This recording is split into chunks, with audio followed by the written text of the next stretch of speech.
Qadrli anglagıcı dostlar, neç vaqtinglar xayrli bo'lsin. Hayot yo'qotish va erishishdan iborat imtihon maydoni. İnsan tug'ilishidan yolg'onchi yoki nafsoniyatchi bo'lib tug'ilmaganidek, hayot hech qachon bizga odillik bilan taqsim qilingan emas. İnsan hamisha yo'qotishdan erishish o'rtasida tentirab qoladi. Ammo erishganlarimizning hammasi muvaffaqiyatimiz bo'lishini xohlaydi. Yo'qotganlarimizning hammasi hayotimizning xotimasi bo'lib qolishi mumkin. Kutilmagan yo'qotish, erishishlar bizga hayotning to'liq ekanligini ta'kidlab qo'ydi. Har qanday insonning hayotida to'qqizning tagib ketishi mumkin emas. Ammo sog'lom tan bizning umrimizga eng cho'ng baxtimiz. Balkim sog'lom turmushga kirayotgan har birimiz bu baxtlarga to'liq yetib olamiz. Ammo bu asarni olgandan keyin do'stlarning o'zimizda bor bo'lgan qanday baxtning qadriga yetib hayotni texnik qizg'anishni, turmushga texnik astoydil muomala qilishni chin qalbimdan umid qilaman. Bu asar chet ellik davlat yozuvchi Xirin Tillerning ko'zin ushkuli echasi edi. Bu asarni Maryam Nurxon tarjima qilgan. Xinjiang xalq dasturxonasi nashr qilib bu asar quloq to'ng'izga dunyo Muzaffar Qaraqqo'zga ovozga ilinib MCF 1970 salon tarqatildi. Boshqa salonlarning huquqsiz ko'chirib tortishiga qat'iy bo'lmaydi. Alkimiz hurmat qiladi. Kelamiz do'stlar, diqqatlar asarning tafsili nazarda bo'lsin. Mikrofon oldida hikmat Muhammad.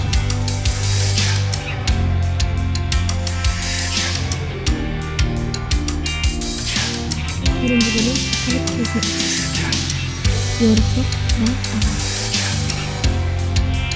Gözümü açtığımda özümün hiç nersini göremey, zorla kan bulup içip turğanlıklarını sezginimde goya kabahat düş görüp korkup ketken adamda bütün vücudumu katlık bırakmış.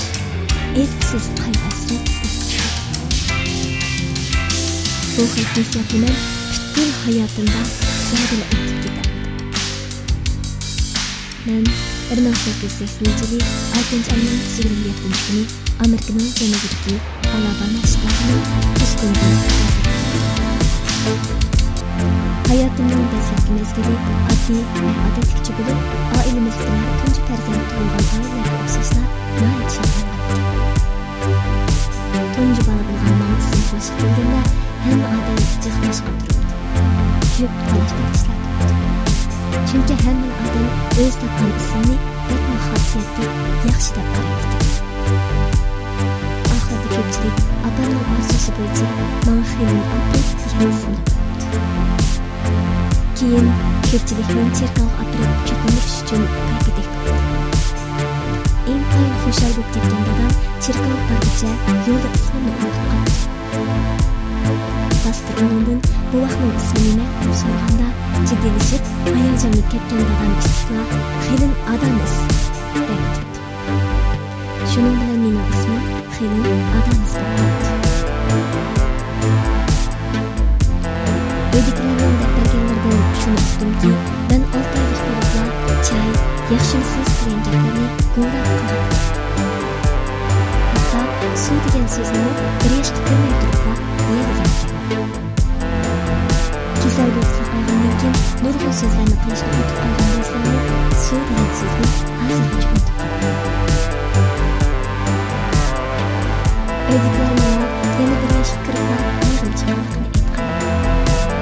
Bir kuni opamning yuyindirib bo'lib, tilida o'rtib men to'satdan aynikdek barqaror qo'lda jimib qolayotgan daraxtni sho'risini ko'rib qolib, opamning tizdan serilib tushib, tantilab bir qadam berib berib, oyoq sho'risini dastlab yo'lga o'tdi.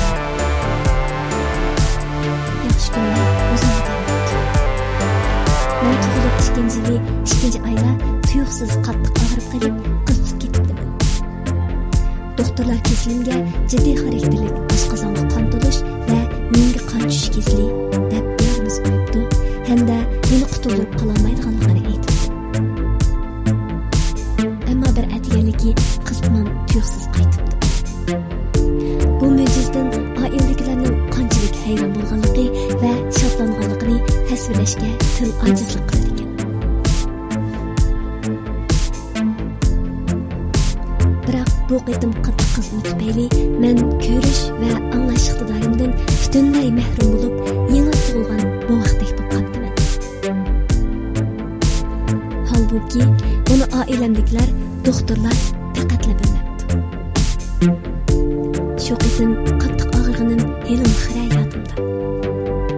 Bo'libmi qattiq qizdib, hoshimni bir bilib, bir bilmay yotganimda apamning siliq papilab tasalli berishlari mening qo'rqinish va og'riq azobimni boturlik bilan yengishimga madad bo'lgan edi.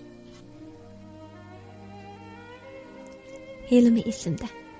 Qizdim qaytgandan keyin ko'zim qurg'oqlashib, o'tda qizib og'rib, nurdan qo'rqadigan bo'lib qolg'achqa, men ilgari yaxshi ko'rdigan quyosh nuridan qochib, tomga qarab oldim.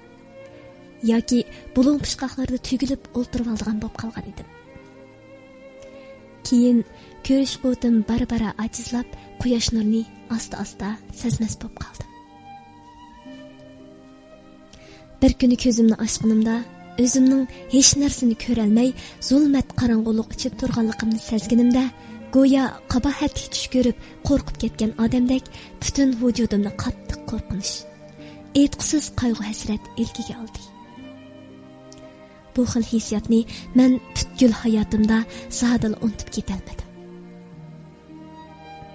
Ko'rish va anglash iqtidorimni yo'qotgandan keyin men burunqi ishlarni asta-asta unutib ketdim. Toki oila o'qituvchim Suleyman xonim kelganga qadar men unsiz, qop-qorong'u bir dunyoga mansub bo'lib qoldim. U kelib, meni dunyoga umid bilan qaraydigan qildi. Qalbim yukini yeniklatdi. Qalb ko'zimni ochdi. Yuragimga hayot ushqini chashdi.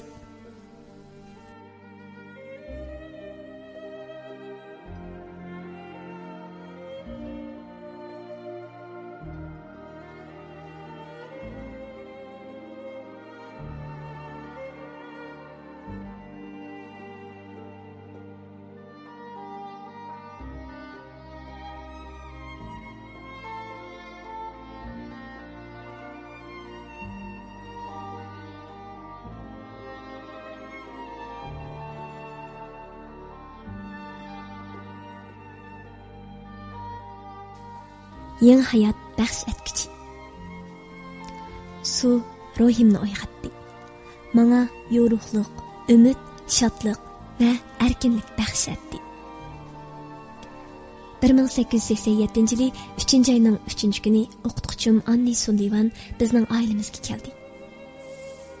Bu hayotimdagi intayin muhim bir kun bo'lib qoldi. Shu chaqda men 6 yosh 9 oylik bo'lgan edim. Shuningdan ilgirki va keyingi bir-biriga tubdan o'xshamaydigan turmushimni o'ylasam, hayajondan o'zimni besib olmayman. Shu kun tushdan keyin men koridorda jammada turatdim. Men opamning qo'l isharasi va boshqalarning aldirab tinab yurganligidan bugun alohida bir ish bo'lganligini sezdimda, jammada eshik oldiga berib, palampayt saqlab turdim. Tushdan keyin toza tavg'i yetgan quyosh nuri balkonni chumkigan ushqat yo'pirmoqlar orasidan o'tib, yuzimni iliq suyib, huzurlantirdi. Men gul yo'pirmoqlarni o'ylaydim. Turibla yana janubning bahor quyoshiga talpinib, echilgan gullarni silaydim. Kelgusida qanday mo'jizalarning yuz berishini bilmasam-mu, shu chaqda necha haftalik tinmay chechilish, parishonlik, xafalikdan keyin to'limi charchagan edim. Do'stim, siz balkim tuman bosgan dengizda safar qilgan bo'lishingiz. Qo'yuq tuman ichida biror kutilmagan hodisaga yo'liqib qolarmanmi deb yuragingiz to'kildab so'qqan holda andishiga tushib, kemingizni ehtiyotchilik bilan asta haydab qirg'oqqa qarab mangan bo'lishingiz mumkin. Tarbiya elishdan ilgari men ayni shu tuman ichidagi kema edim. Menda kompasmi, tekshirish asbobim yo'q bo'lg'achqa, portga yaqinlab kelib qolganligimni faqatla bilmaydim. Shunga ichimda, yo'ruqliq. Menga tezroq yo'ruqliqni ko'rsatsanchi, deb unsiz nido qilatdim. Dal shu paytda mehr shafqat nuri vujudimga chechildi. Men birining menga yaqinlab kelayotganligini sezib, apam o'xshaydi deb ikki qo'limni so'zdim. Bir qo'limni tutib, meni o'ziga tortdi-da, bag'riga chang bosdi. Menga dunyodagi haqiqatlardan bisharat berdigan, menga cheksiz mehr muhabbat ato qilgan bir kishidek tuyuldi. U kishi o'qituvchim Anni Sullivan edi. Ertasi atigan u meni yetlab hujrasiga akirib, menga bir qo'nchoq berdi. Bu qo'nchoqni menga Bognis amalar maktabining o'quvchilari sovg'a qilganligini keyin uqdim. Qo'nchoqning kiyimini yashangan rolla o'z qo'li bilan tikkan ekan. Men birdam qo'nchoq o'yindim. Andan Sullivan xonim qo'limni tutib, alqinimga "Dol" degan xatni yozdi. Bu hol menda qo'l o'yini o'ynash hamda do'rab uning alqiniga sizish qarta zo'r qiziqish paydo qildi. Men oxiri xatni to'g'ri yoza oladigan bo'lganda shunchalik iftixorlandim. Xo'shalligim yuzimda jilvlandi bo'lg'ay, quloqlarimga qizil guldan qizardi. Darhol binodan tushib, yugurib opamning qishiga berib, uningga yezib ko'rsatdim. Men o'zimning xat yozayotganligimni, hatto dunyoda yeziq degan narsaning borligini faqat bilmayaptim. Shundaqdimi suratga tahlil qilib, qapoqsizgan tarzda Sullivan muallimning harakatini do'rab yozatdim. Shundan keyin men cho'nqur tushunishga intilmasammi, mushkil usulda yemna, stakan hamda o'tirish, turish, menish qatorliq so'zlarni qo'shib yozishni o'rgandim. O'qituvchim bir necha o'rgatgandan keyin tushundimki, dunyodagi jami narsaning o'ziga xos ismi, nomi bor ekan.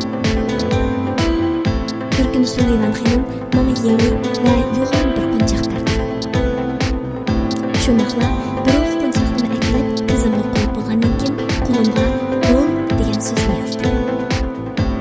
Bunun bilan menga cho'ng va kichik ikki qo'nchoqning otlishi o'xshashla "Dol" bo'lganligini bildirdi. Shu kun tushdan burun Sullivan xonim ikkimiz stakan va suv degan ikki xat ustida talash-tartish qilib qoldik. Men bo'lsam, ularni aralashtirib olib, ikkisi o'xshashli bir narsa deb turibdi. Sullivan xonim bir qo'limni fontandan etlab chiqayotgan suv tutdi. Muzdek suv oqimimdan eqib o'tdi. U yana bir qo'limga boshdan oyoq osdi. Keyin ishtiroq qilib suv degan xatni yozdi. Men jimlik turib, uning barmoqlarining harakatiga toza diqqat qildim. Birdala ko'nglim vallada yurib, ajoyib bir xil tuyg'u vujudimdan cho'kdi. Shu on til, yeziq degan narsaning sirini tushundim. Suv degan narsaning mening qo'limdan eqib o'tgan mushu sovuq va ajoyib g'alati bir narsa ekanligini bildim. Suv ruhimni uyg'otdi. Menga yorug'lik, umid, shodlik va erkinlik baxsh etdi. Bayamqi bo'lib o'tgan ishlar qalbimni bilim elish istiqining yolqinliq o'tini tutashtirdi. Aslida olamdagi jimi narsaning o'ziga xos nomi bor ekan. Har bir nom menda yangi o'y fikr uyg'otadi ekan emasmi? Shuning bilan men hamma narsaga yangicha, zo'r qiziqish nazarda qaraydigan bo'ldim. Uyga qaytib kelgandan keyin men tutqanligi narsaga jon kirgandek bo'ldi. Shu kuni xeyli ko'p xatlarni, ya'ni ota, ana, singil, muallim qatorliqlarni o'rganib oldim. Bu xatlar ko'z oldimdagi butkul dunyoga odam ko'rib qolmaydigan, shunchalik go'zal va rangdor tus berdi. Hilmi esimda. Shu go'zal kechada karvatda yolg'iz yotsam-mu, shodlik to'lgan yuragim hayajon ilkida atki yangi bir kunning balduroq yetib kelishiga taqozo bo'ldi. Dunyoda mendimi baxtlik bola bormidi?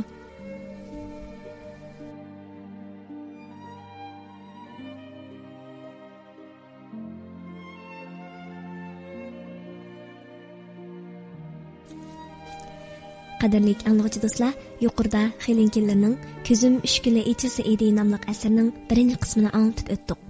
Davomi keyingi sonda huzuringlarda bo'ldi. Ko'ngil qo'yib anlig'ininglarga rahmat, xayr xo'sh.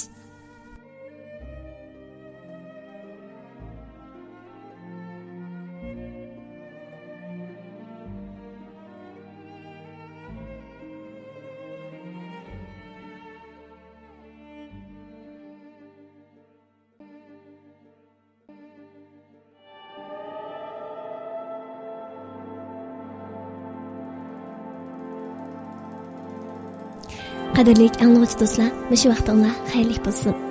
Tünügün chet ellik tanlıq yazıcı Xelinkillerning Ko'zim 3 kunla echilsa edi nomli asarning birinchi qismini anlatib o'tgan edik.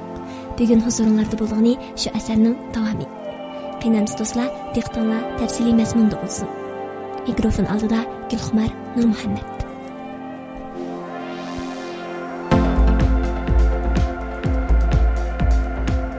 İkinci qism. Sevgi mehrning ma'nosini tushunish. Sevgi mehrni qo'l bilan tutqil bo'lmaydi. Ammo uning shirinligini his qilg'il bo'ldi. Sevgi mehr bo'lmasa, sizmi shadxo'ram yashamaysiz. Men tilning ochqichini qo'limga olgandan keyin uni ishlatishga aldirab ketdim. Odatda quliq saqballar tilni o'ng'ayla o'rganib oladi. Boshqalar degan gapni oson ko'ngilli holda tushunib oladi ham o'rganib oladi. Andın shularni doğrab so'zlayoladi. Ammo gasballar sonsizlig'an azobli kechirishlarni boshdan kechirgandan keyinla o'rganadi. Mayli qanchalik jabborlik bo'lsin, natija to'liq qanoatnarlik yaxshi bo'ladi. Men narsalarning nomini birdan atashni o'rganishdan a deb ovoz chiqarishdan boshlab taraqqiy qilib, Shekspirning 14 misrali she'rlari ustida ajoyib mo'l va go'zal tasavvurlarni o'tirib qo'ya oladigan bo'ldim. Boshda olgan bilimim cheklik, hukmlar aniq emas. O'rgangan xat va so'zliklar oz bo'lganligi uchun muallim menga nurg'un yangiliklarni so'zlab berdi. Men bo'lsam oz savol so'raydim. Tashqi dunyoni bara-bara tushunishim, bilgan so'zliklarning ko'payish natijasida savollarni ko'payishga boshladi. Ko'proq tushunilish maqsadida har bir narsa ustida qayta izlandim. Yelim esimda. Bir kuni atigan men birinchi qitim sevgi, mehr degan so'zning ma'nosini so'radim. Bu chaqda o'rgangan xatlarim ko'p emas edi. Men gullikda yengil ichilgan ruxsigalarni o'zib Sullivan xonimga tutdim. U xushal bo'lib, meni suyib qo'ymoqchi bo'ldi. Men o chaqda apamdan boshqa kishilarning meni suyib qo'yishini xohlamaydim. Sullivan xonim bir qo'lida meni quchoqlab turib, olqinimga "Men Xelini suyman" degan xatlarni yozdi. "Suyish degan nima?" deb so'radim. Sullivan xonim meni texnik chin quchoqladi hamda yuragimni ko'rsatib, "Sevgi mushi yerda" dedi. Men tunji qitim yuragimning soqqanligini sezdim. Shu chaqda men silab tutalaydigan narsalardan boshqa hech qanday narsani bilmaydigan bo'lg'achqa, Sullivan muallimning so'zi va harakatining ma'nosini yana tushunarmidim.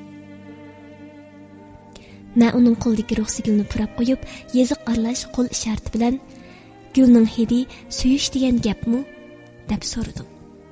"Yo'q, emas", dedi Sullivan muallim. Men o'ylanib qoldim. Biz quyosh nuriga cho'mib turardik. "Suyish degan quyoshmi?" deb so'radim, quyosh nur chechib turgan joyni ko'rsatib. "Quyoshmi? Ha?" Shu chaqda mening nazarimda illiq nuri bilan jami mavjudotni yashnitib, koinotni go'zal tusga kirgizadigan quyoshdan yaxshiroq narsa yo'q edi.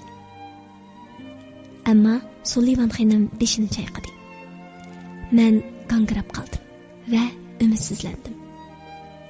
Muallim nimishqa men sevgi mehrning nimaligini deb bermaydigandu deb ajablandim. 1-2 kun o'tdi. Men cho'ng kichik marjonlarni 2 cho'ng 3 kichik tartibda yeb o'tkazdim. Lekin ba'zida bu tartibni almashtirib qo'yatdim. Sullivan xonim yenimda turib, savarchanlik bilan xatoligini tuzatdi. oxirida qarsam, yana xeyli jiq marjonni xato o'tkazib qo'yibdiman. Buni bilib, zodi qandoq qilsam bu marjonni to'g'ri o'tkazarlarman deb o'ylanib qoldim. Sullivan xonim peshonamga noqib qo'yib, "Obdan o'ylang" degan xatni ching besib yozdi. Men birdilla bu xatning menga o'ylanayotgan jarayonni ko'rsatganligini tushundim. Buning bilan abstrakt hukmni tunji qatim aniq bilib oldim. Men uzoqcha jimjit o'ltirib ketdim.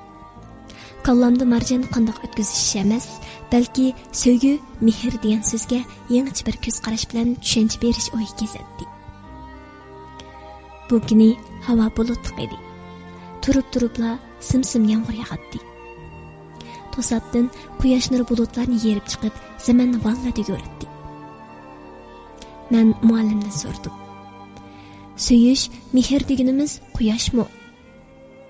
Söyish, mehr deganimiz quyosh chiqishdan burun osmonda turgan bulutga o'xshabroq ketadi, deb javob berdi muallim. U mening yanada g'angirab turganimni bilib, yanama oddiy, ammo shu chog'da men zodil tushunadigan so'z bilan tushuntirdi. Siz bulutni tutolmaysiz, lekin yomg'irni sezalaysiz. Sizga ma'lum, kun bo'yi quyosh ta'tidan qizib, qog'chirab ketgan gullar va koinot yomg'ir yog'sin naqadar xushal bo'lib ketadi, ha? Sevgi mehrni tutqili bo'lmaydi. Biroq u ato qilgan shirin sezimni his qilg'ili bo'ladi. Sevgi mehr bo'lmasa, siz echilib yura olmaysiz. O'ylag'ingiz kelmaydi. Birdilla buning ma'nosini uqdim. Shuning bilan shaklsiz, sonsizlagan yiplarning men bilan boshqalar qalbini bog'laganligini his qildim. Ajoyib Boston safari. Boston mang dunyoning beshi, shuningdek dunyoning oxirsidek bilindi. Uningdan boshqa nihoyat cho'ng va keng dunyoning borligiga ishonmay qoldim. 1888 yili 5-oydagi Boston safarim hayotimdagi ikkinchi cho'ng ish bo'ldi. Men Bogines amalar maktabiga beribla, u yerdagi ama bolalar bilan do'st bo'lib ketdim. Ularning qo'l tilini bildig'ini meni cheksiz xushal qildi. Chunki ilgari men bir chet ellik kishiga o'xshash kishilar bilan tarjimon orqali so'zlashardim. Mana, oxiri men boshqa bolalar bilan o'zimning tilida so'zlasha oladigan bo'ldim. Bundan qandoqmi xushal bo'lmay emdi. Bu yerda Bogines amalar maktabida bolalarning hammasi xav to'xtab ijod qilgan qo'l tili bilan so'zlashishga men xuddi o'z davlatimga qaytib kelgandek bo'ldim. Yangi tanishgan do'stlarimning ama ishkanligini men xeyli kunlardan keyin uqdim. Men ama edim. Ammo atrofimda yurgan sho'x, tetik, suyumli hamrohlarimning menga o'xshashlar hech narsani ko'rolmaydiganligini faqat o'ylab baxmat ekanman. Haligacha shunchalik aniq esimda. Ularning men bilan qo'lini qo'limga qo'yib, ishorat bilan so'zlashganlik. Kitobning barmoqlari bilan silab o'qiydiganligini bilgan chog'imda shunchalik hayron qolgan va ichim to'limi ochiq bo'lgan edi. Boshqalar menga aytgan, o'zimni aybimni bilardim. Shundaqdimi, menda ularning qo'li saq bo'lgandan keyin hech bo'lmaganda ularda ma'lum ikkinchi xil ko'rish sezgisi bor-ku, deydigan mujmal bir ong bor edi. Shunlashqa, ular menga o'xshashlar hech narsani ko'rolmaydi deganni faqat xiyolimga keltirmagan edim. Lekin ular shunchalik tetik, ruh bo'lib xushal-xuram ko'radi. Men bu xil kayfiyatga kirgandan keyin azob va hasratlarimni tezla unutib ketdim. Bostonda ama bolalar bilan birga yurib, o'zimni go'yo o'z uyimda yurgandek his qildim. Kunlar ushqandek o'tishga boshladi. Men har kuni yangi xushalliklarni tepishga zo'r ishtiyoq bilan kirishdim. Boston menga dunyoning beshi, shundaqla dunyoning oxiridek bilindi. Uningdan boshqami nihoyat cho'ng va keng bir dunyoning borligiga ishonmay qoldim. Zanjirsimon bilib. Shekspir Yevropaning adabiyot san'at ko'rinish davridagi angliyalik ulug' dramaturg va shoir. Angliya dramachiligining atisi. U hayotida 37 drama ijod qilgan. Vakillik asarlaridan Hamlet, Otello, Padişahlar, Macbeth qatorliq 4 cho'ng tragediyasi bor. Bundan boshqa u yana 14 misralik she'rdan 154 ni yozgan.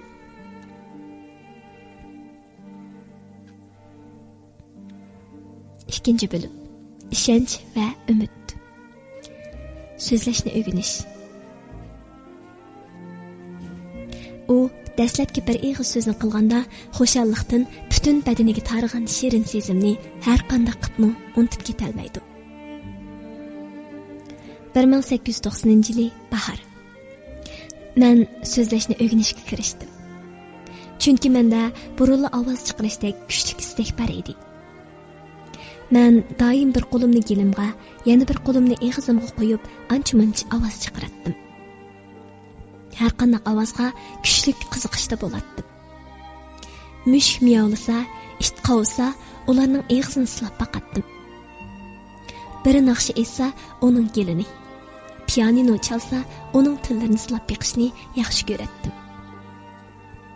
Anglash, ko'rish sezgimni yo'qotishdan burun tilim xeyli tez chiqqan ekan. Biroq oshqitning qattiq og'riqdan keyin quloqim anglamas, gapni qilolmas bo'lib qoldim. Men har kuni opamning quchog'ida o'tirib, uning yuzini silaydim. Buning bilan uning eg'izining echilib, yepilganligini sezatdim.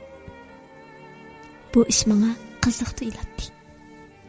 So'zlashning qanday bo'lganligini unutib ketgan bo'lsam-mu, boshqalarni do'rab, eg'izimni harakatlantirdim. Uydagilar menga sizning yig'ilgan va kulgan chaqdagi ovozingiz nihoyat tabiiy deydi. Ba'zida ovoz chiqarib, bir ikki taq so'zni qo'shib deyalaydim. Biroq buni boshqalar bilan so'zlash uchun emas, ovoz chiqarish a'zoyimni mashq qildirish uchun qilardim. Og'riqdan keyin suv degan so'z esimda qolgan edi. Shunga doim suv degan ovozni chiqaratdim. Asta-asta bu gapning ma'nosini unutib ketdim. Sullivan xonim kelib, meni tarbiyalashga boshlagan. Men qo'limda bu so'zni qo'shib yozishni o'rganib olgandan keyin bu tovushni chiqarmaydigan bo'lgan edim. Atrofimdagi kishilarning aloqalash usulining menikiga o'xshamaydiganligini burun bilgan edim. Gaz kishilarning gap qilishni o'rganib ololmaydiganligini bilishdan burunmi o'zimning aloqalash usulidan rozi emas edim. Boshqalar bilan qo'l tili orqali so'zlashda odam o'zini bir xil tushilib, cheklanib qilayotgandek sezganlik uchun men bu xil hissiyotdan bekmi beoram bo'lib, bu xil tushak va cheklamadan tezroq qutulsam deb o'ylaydim. Doim uchirma bo'lish oldidagi qush ha deb qanot qilib uchishga intilgandek, menmi eg'izimni har qism qilib harakatlantirdim. Uydagilar so'zlay olmay qolsa, ko'ngli yerim bo'lmasin deb meni eg'izimni so'zlashdan to'satdi. Lekin buningga parvo qilmaydim. Keyin tasodifiy holda Nabkada haqidagi hikoyani anglab, so'zlashni o'rganishdagi ishonchim piximi oshdi.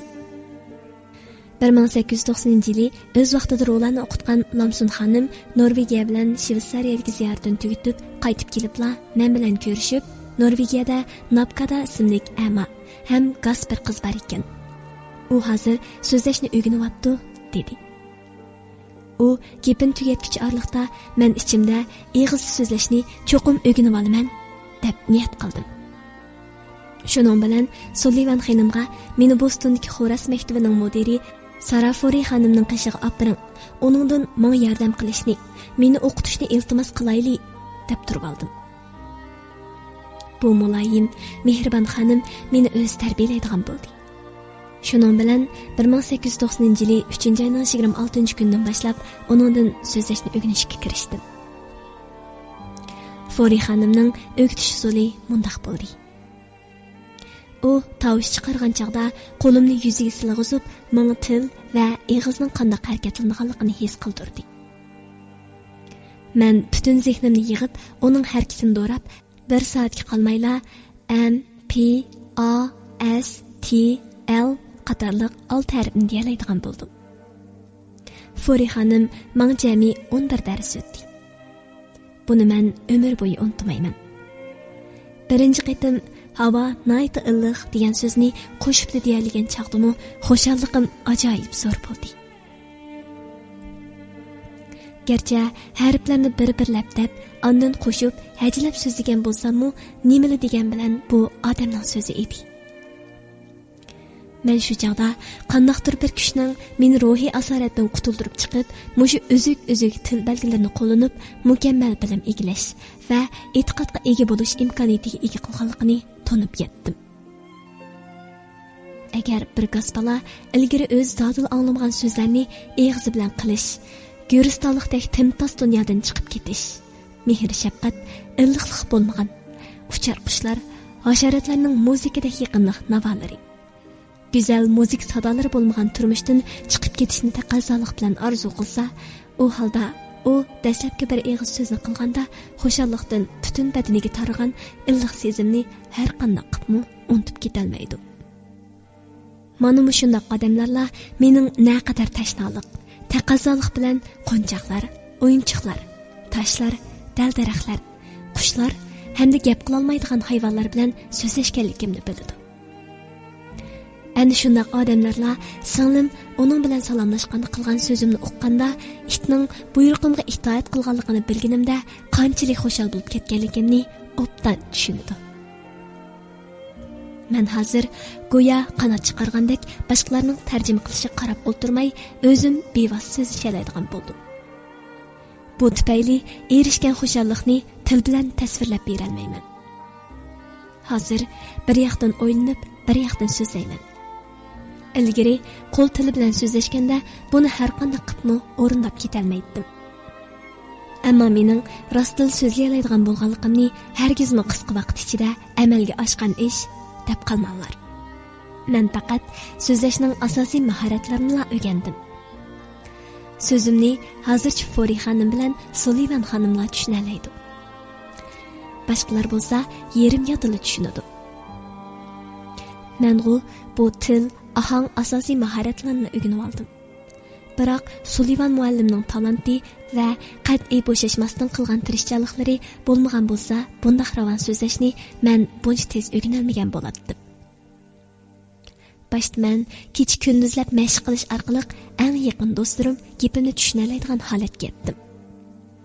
Ondan Sullivan xonimning yordami bilan har bir harfning ohangini takror mashq qildim. Turli ohanglarni erkin birlashtirishni qayta mashq qildim. U mana hozirmi har kuni men to'g'ri talaffuz qila olmayotgan harflarni, ohanglarni o'zliksiz tuzib turadi.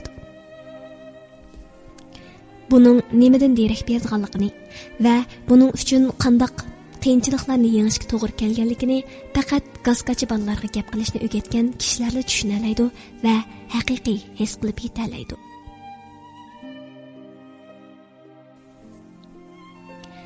Qadrli anglag'uchi do'stlar, yuqorida Xilinkinlarning Ko'zim 3 gul echilsa edi nomli asarning 2-chi qismini anlatib o'tdik.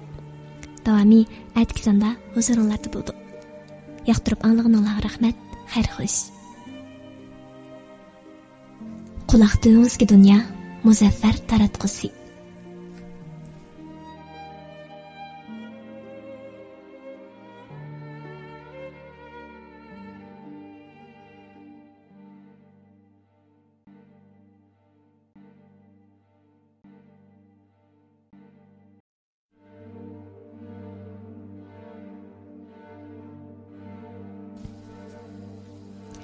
Qadrli anglag'uchi do'stlar, mush vaqtinglar xayrli bo'lsin.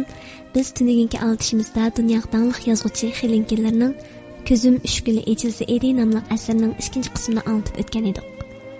Bugun huzuringlarda bo'ldig'ini shu asarning davomi. Qiynamsiz do'stlar, diqqatinglar tafsiliy mazmunda bo'lsin. Mikrofon oldida Gulxumar Nurmuhammad.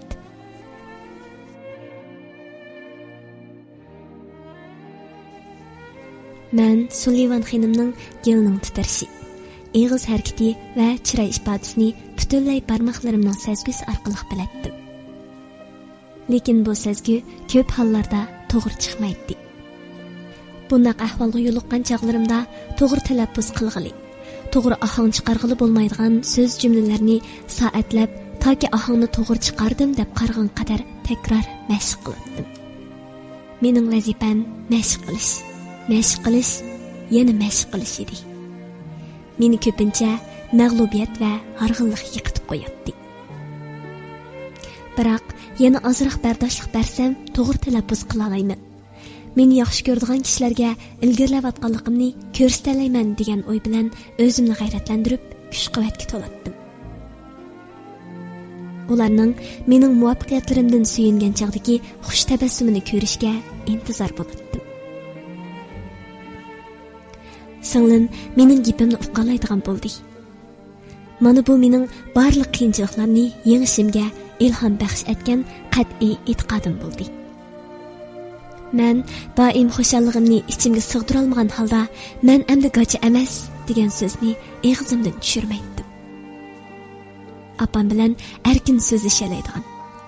Qilgan so'zimga apamning og'izda qaytargan inkosini tushunalaydigan bo'lganligimni o'ylasamla, qalbim ishonchga to'ladi. Og'iz bilan so'zlashish, qo'l tili bilan so'zlashdan ko'p oson ekanligini bayqaganimda hayron bo'ldim. Shunlashqa boshqalar bilan qo'l tili orqali so'zlashmasla bo'ldim. Biroq Sullivan xonim va ba'zi do'stlarim lavda o'qish qaraganda ishorat tili osonroq bo'lgani hamda men osonroq tushunalaydigan bo'lganim uchun yana men bilan mushkil usulda so'zlashatdi. Men ama va gaz kishilar ishlatadigan qo'l tili harfi haqida az-to'la tushuncha berib qo'ymasam bo'lmaydigandek turadi. Bizni obdan tushunmaydigan kishilar qo'l tilini degandek uqmaydi. Kishilar menga kitob o'qib bergan yoki men bilan paranglashgan chog'da gaz kishilar qo'llanadigan odatli usulda bir qo'li bilan qo'limga taqsiz yoki jumlalarni yozadi. Men bo'lsam bir tarafdan barmoqlarning qo'l harakatini osonroq sezib olish uchun so'zligichining qo'lini asta tutaman. Bunun bilan men kishilar kitob o'qigan chog'dagi o'xshashlar taq harflarni emas, xatlarni sezaman. Men bilan so'zlashuvchilar barmoqini doim harakatlantirib turg'ashqa, barmoqlar erkin, ravon ishlaydi. Ba'zilar noyat pishqan mashinistlar mashinkada xat urgandek xatlarni noyat tez yozdi. Harflarni pishiq harakatlar bilan qo'shib tez yozishmi mening ixtiyorsiz, tinmasdan qilgan harakatimga aylandi albatta. Eg'izimni gap qila oladigan bo'lgandan keyin o'ltirsam qopsam tezroq uyga qaytish istikida bo'latdim. Oxiri bu muhim paytmi yetib keldi. Men uyga otlandim. Yo'l bo'yi so'zlashish uchun emas, fursatni ching tutib, so'zlashish iqtidorimni o'stirish maqsadida Sullivan xonim bilan tinmay so'zlashib keldim. Gap bilan poyezdning vokzalga kirib kelganligini sezmabdiman. Uydagilarning hammasi oldimizga chiqibdi. Poyezddan tushishimga opam meni bag'riga chiqib bosdi. Hayajon va xushallikdan butun badani titrab gap qila olmay qoldi. Dadam bir chetda ön chiqarmay turadi. Biroq mehribon chiroyda aks etgan xushallik suyunishga gap ketmaydi.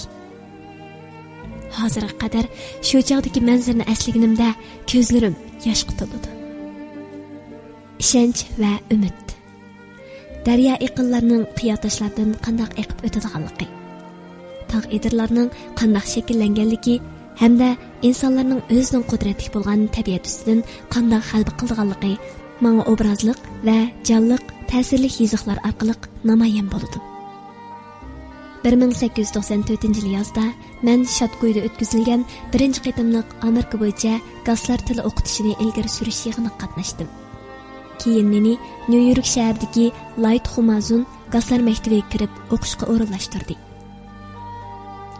1894 10 oyda men Sullivan xonimning hamrohligida o'qishga bordim. Men til, ahang va lav bilan o'qish iqtidorimni o'stirish uchun mush maktabni alohida tanlagan edim. Bu maktabda o'qigan 2 yil jarayonida men yuqorqi mazmunlardan sirt yana matematika, tabiat, geografiya, fransuz tili va nemis tili o'rgandim. Nemis tili muallimim Raymi xonim qo'l tilini biladi. Şoň men nemischini azroq o'rganib olgandan keyinla uning bilan doim nemis so'zlashib yurib, bir qancha oy o'tmayla uning barliq gapini tushuna oladigan bo'ldim. Birinchi yili oxirlashay deganda men William Ter nomli romanni xushal kayfiyat ichida o'qib chiqdim. Darvaqa, boshqa jihatlarga qaraganda nemischida olg'a besishim cho'nqurroq bo'ldi. o'zaro selishtirib aytganda, men fransuzchani o'rganish nemis tilini o'rganganga qaraganda pastga tushdi. Bundaq bo'lishi men fransuzcha o'rgatadigan Oliver xonim fransuz ayol bo'lib, qo'l tili harfini bilmagachga menga eg'iz bilan dars o'tadi. Halbuki mening lav harakatini aniq bilib olishim uncha osonga tushmaydi. Shunlashqa fransuzchani nemischa qaraganda astroq o'rgandim. Shundaqdimi majburlangan doktor nomli kitobni 2 qatim o'qib chiqdim. Bu kitob xeyli qiziq bo'lsa-mu, William tilga yetmaydi ekan. Mening boshqalarga o'xshashla gap qila oladiganligimga qarta ishonchim bor edi. Muallimlarmi mening mush nishonga yetalaydiganligimga ishonadi. Biroq men qattiq tirishchilik ko'rsatdim hamda to'lib tashqan ishonch bilan jafoliq mashq qildim. Yanala ko'zlagan nishonga to'liq yetolmadim. Shunga men balkim nishonni bek yuqori belgilab olgan o'xshayman deb astul umidsiz qoldim. Hisobni burunqidekli bir qiltiqda qo'rqinchli narsa deb qaraydim. Masalalarni tafakkur bilan emas, faraz bilan ishlashga amroq edim.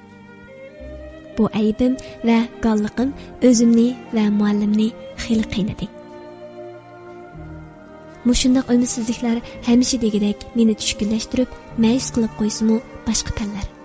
Bo'libmi tabiat, jo'g'rafiyaga qavatli qiziqatdim. Chunki tabiatning sirlarini ichish to'limi ko'ngilli ish edi.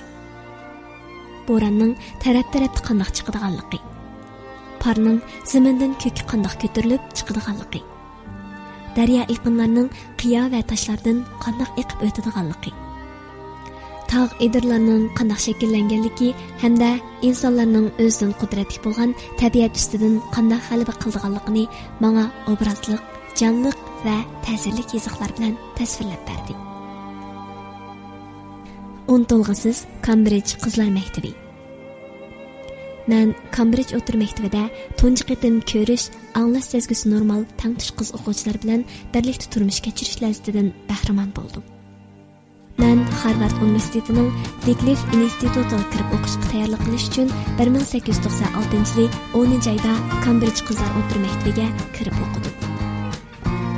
Men kichik vaqtimda Wesley qizlar institutini ekskursiya qilgan. Hem shu chog'li ko'pchilikka kelgusida cho'qim universitetda, yana kelib Harvard universitetida o'qiyman degan edim. Hammaga ma'lum, Harvard universitetining imtihon maydoni qiyin bo'lganligi uchun do'stlarim so'zimdan hayron bo'lib, "Nemishqa Wesley qizlar universitetida o'qimaysiz?" deb so'ragan edim. Men bo'lsam, u yerda qizlarla o'qiydigan degan edim. Universitetda o'qishdiki qalbimni cho'nqur yildiz topgan bo'lib, u mening qizg'in, yolqinliq orzuyim bo'lib qolgan. Shu nurg'unlagan samimiy va aqlli do'stlarimning qarshi turishiga qaramay, normal qizlar bilan bazlashib, o'zimni dahsat beqishni o'yladim. Shunga Cambridge o'tir maktabiga kirib o'qish meni Harvard universitetiga elib berib, bolalikdagi orzu-armonimga yetkazadigan chaqqon va tez yo'l edi. Cambridge o'tir maktabida Sullivan xonim men bilan tang darsxonaga kirib, o'qituvchi so'zlagan barliq narsani menga tarjima qilib berdi. O'qituvchilarning gaskachlarni o'qitish tajribasi bo'lmag'achqa, ularning darsini anglashimda ularning levini silishim to'g'ri keladi. Birinchi yillikda Angliya tarixi, Angliya adabiyoti, nemis tili, latin tili, matematika, latin tili mashqi va boshqa darslar o'tiladi. Bundan ilgari men universitetga kirish uchun ma'lum maxsus darsliklarni o'qimagan edim. Shundaqdimi Sullivan xonimning ko'ngil qo'yib yetaklash natijasida ingliz tilida tez olg'a bosdim. Biroq men o'qiydigan barliq kitoblardagi mazmunlarning muhimlarining hammasini Sullivan muallimning qo'limga yozib berishi mumkin emas edi. Darsliklarni foydalanishga oson bo'lsin uchun ko'pincha matbaaga o'zgartirib chiqishmi oson ish emas edi. Shunga men saboqdoshlar bilan birlikda deklamatsiya qilishga aplik bo'lsin deb ba'zi latin tilini amallar yozib ko'chirib oldim. Uzoq o'tmay o'qituvchilarim mening mukammal bo'lmagan tilimga odatlanib, so'rgan savollarimga javob berdigan hamda xatoliklarimni vaqtida ko'rsatib turadigan bo'ldi. Dars vaqtida xatir qoldira olmaydim ham mashq qilolmaydim. Şunlaşqa dərsdən düşkəndən keyin maşinkada tapşırıq işləydim və tərcümə qılatdım. Sullivan xanım hər günü mən bilan birlə dərs kirətdi. Təsvirligisiz səvircanlıq bilan o'qituvchining so'zlaganlarini qo'limga yezib beradi. İxtiyoriy o'rganish vaqtida lug'atdan xat tepishib beradi. Ko'pincha xat bo'lmagan xotira va darslarni takror qilib o'qishimga yordamlashadi. Bu ishlarning naqadar ma'nisiz, zerikarli ekanligini tasavvur qilish qiyin edi. Maktabda qo'l tili bilan so'zlashni o'rgangan va shu orqali menga yetakchilik qila oladigan o'qituvchilardan nemis tili o'qituvchisi Glo bilan maktab mudiri Gilmanlar bor edi. Glo xonim xatlarni shunchalik asta va to'g'ri bo'lmagan usulda qo'shib yozadi. Sullivan muallimni azroq bo'lsin orom elib olsin deb boshqa turib planlab, jafo tortib, menga har haftada 2 soat alohida dars o'tib beradi. Hamma odam menga mushundaq mehribonlik bilan kuyib pishib yordam qilishni o'ylaydi. Afsuski, jafo mushaqqatli xizmatni xushalliqqa aylantira oladigan odam bo'lsa, faqat o'zimla edim. Men Cambridge o'tir maktabida tunji qitim ko'rish, anglash sezgisi normal tangtish qizlar bilan birlikda turmush kechirish lazzatidan bahramand bo'ldim. Bir qanchamiz maktabga yaqin bir uyda xuddi bir oila kishilardek birga turardik. Birlikda qiziq o'yinlarni o'ynaydik. Mökimikilan qarjing o'ynaydik. Qo'l tutishib sayl qilishardik. Darslar ustida muhokama yurgizardik. Esil she'rlarni o'nlik o'qiydik. Ba'zi qizlar qo'l tili bilan so'zlashni o'rganib oldi. Shuning bilan o'zaro aloqamizda Sullivan muallim orda tarjimonlik qilmasimu bo'ladigan bo'ldi. Milod bayramida opam bilan singlim qishimga kelib, mening bilan birlikda bayram o'tkazdi. Gilman apandi bizga ko'ngil bo'lib, singlimni Cambridge o'tir maktabida o'qishga o'rinlashtirib qo'ydi. Shuning bilan u mendan soyamdek ayrilmay yurib, 6 oyni nihoyat ko'ngilli o'tkazdik. Men 1897-yili 6-oyning 27-kunidan 7-oyning 3-kunigacha Diglov institutiga kirib o'qish imtihoniga qatnashdim. İmtihan to'liqsiz va to'liqsinib nemis tili, fransuz tili, latin tili, ingliz tili, yunon tili hamda Rim tarixi qatorliq fanlardan bo'lib, jami 9 soat elindi. Men hamma fanlardan o'tdim. Texnik nemis tili bilan ingliz tilidan a'lo bo'ldim. Qadrli anglovchi do'stlar, yuqorida Xelinkellarning Ko'zim 3 kuli echilsa edi nomli asarning 3-qismini anlatib o'tdik. Davami atik sanda huzuringlarda bo'ldi. Yoqtirib anglag'ininglarga rahmat, xayr xo'sh. Quloq tuyg'ingizga dunyo, Muzaffar Taratqusi.